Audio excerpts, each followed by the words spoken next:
ভাষা আন্দোলনের ইতিহাস।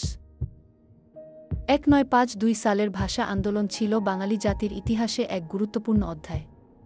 এই আন্দোলন আমাদের মাতৃভাষা বাংলাকে রাষ্ট্রভাষা হিসেবে প্রতিষ্ঠার জন্য সংঘটিত হয়েছিল। এর মাধ্যমে বাঙালি তার আত্মপরিচয় খুঁজে পেয়েছিল।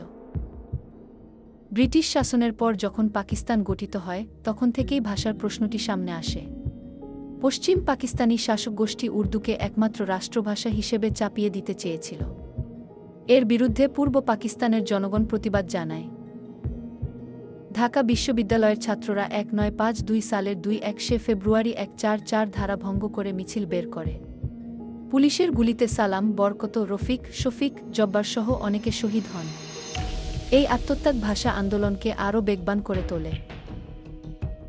ভাষা আন্দোলনের পথ ধরেই বাঙালি জাতীয়তাবাদের উন্মেষ ঘটে।